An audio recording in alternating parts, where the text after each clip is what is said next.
সমগ্ৰ উত্তৰ পূৰ্বাঞ্চলৰ দুৱাৰমুখ বুলি আমি সকলোৱে মানি লওঁ আৰু আমাৰ গুৱাহাটীখন সৰ্বাংগ সুন্দৰ কৰাৰ ক্ষেত্ৰত বৰ্তমান ডক্টৰ হিমন্ত বিশ্ব শৰ্মা নেতৃত্বাধীন চৰকাৰে যি পৰিকল্পনা যুগুত কৰিছে মেট্ৰ' ৰেলকে প্ৰমুখ্য কৰি গুৱাহাটীৰ এটা সৌন্দৰ্যবৰ্ধন আৰু ইয়াৰ সুস্থ বৃদ্ধি ইয়াৰ নাগৰিকৰ যিখিনি সমস্যা সেই সমস্যাখিনি ক্ষীপ্ৰ সমাধানৰ যিখিনি পৰিকল্পনা কৰিছে মই ভাবোঁ আজি বিধানসভাত প্ৰতিজন বিধায়কে গঠনমূলক পৰামৰ্শ দিব আৰু খুব সোনকালেই ভাৰতবৰ্ষৰ ভিতৰত এখন উন্নত মানদণ্ডৰ চহৰ হিচাপে আমি গুৱাহাটী আছেই দুই এটা সমস্যা আছে সেইখিনি আমি সমাধান কৰিবলৈ সক্ষম হ'ম।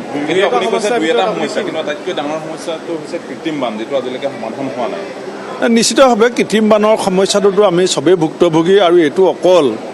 বিজেপি চৰকাৰৰ দিনৰ সমস্যা নহয়, এইটো বিজেপিয়ে উত্তৰাধিকাৰী সূত্ৰে বিজেপিয়ে এই সমস্যাটো গুৱাহাটী কৃত্ৰিম বানৰ সমস্যাটো উত্তৰাধিকাৰী সূত্ৰে পাইছে আৰু উত্তৰাধিকাৰী সূত্ৰে পোৱা সমস্যাটো মই ভাবোঁ যে সমস্যাটোৰ কাৰণ গৱেষণামূলক বিশ্লেষণ আৰু তাক সমাধানৰ কাৰণে ক্ষীপ্ৰ এটা ব্যৱস্থা এইটোত মই ভাবোঁ যে মুখ্যমন্ত্ৰীগৰাকীয়ে নিশ্চিতভাৱে ল'ব।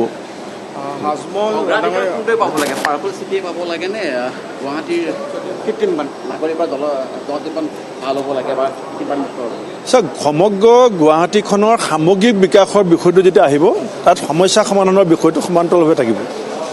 যেতিয়া আপুনি ক'ব যে আটক ধুনীয়া গুৱাহাটী বনাম তেতিয়া আটক ধুনীয়া গুৱাহাটীৰ পৰা নিশ্চিতভাৱে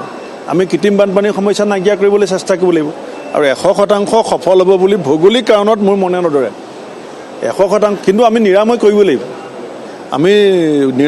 লাগিব, কিন্তু আপুনি যদি ভৌগোলিক গোটেই কথাবিলাক বিশ্লেষণ কৰে তেতিয়া আপুনিও জানিব যে এতিয়া গণেশগুৰিলৈ পানীখিনি যিধৰণে নামি আহে ধৰক সেই কথাবিলাক আমি এনেই টিভিত ইণ্টাৰভিউ দি উৰাই দিব পাৰোঁ, কিন্তু আমি বাস্তৱিকতে ভৌগোলিক কথাটোৰ কাৰণে আৰু কিন্তু সেইটোও মই ভাবোঁ যদি গৱেষণামূলক ইয়াৰ ওপৰত অধ্যয়ন হয় ভাল এক্সপাৰ্টে যদি এই পৰামৰ্শ দিয়ে আৰু সেইখিনি ইমপ্লিমেণ্ট কৰিবৰ কাৰণে চৰকাৰে যেতিয়া পুঁজি পাতি ব্যৱস্থা কৰিব নিশ্চিতভাৱে 90% হ'লেও সমাধান আমি কৰিব পাৰিম। আজি CM কৈছে যে ফুটবল একেলগে চোৱাৰ কাৰণে ৰেষ্টুৰেণ্টবিলাক আজিৰ পৰা 20 তাৰিখলৈকে 3:30লৈকে খোলা থাকিব, যাতে মানুহ যায় একেলগে চাব পাৰে, সেইটো কাৰণে পাৰ্মিশ্যন দিছে মানুহ। কিছুমান ৰেষ্টুৰেণ্ট খোলা থাকিলে কি হয় বিক্ৰী বাৰ্তা বাঢ়িলে তাৰ এটা বেনিফিটটো আমাৰ ৰাজভঁৰাললৈও আহে, গতিকে এতিয়া মোৰ ঘৰতে ৰাতি হুলস্থুল হৈ থাকে মানে ফুটবলৰ কাৰণে স্পেচিয়েলি সেইটোৱে মানে চবৰ ঘৰত ইতিমধ্যে ৰাতি 12টা-1টা বাজিয়ে আছে এইকেইদিন, গতিকে হোটেলতো ঘৰততো আছেই আৰু এইটোৱে এটা কথা আৰু প্ৰমাণ কৰিব যে আমি গুৱাহাটীত ৰাতি 12টা-1টা বজাতো আজি বিচৰণ কৰিব পাৰোঁ, এইটো এটা ডাঙৰ কথা।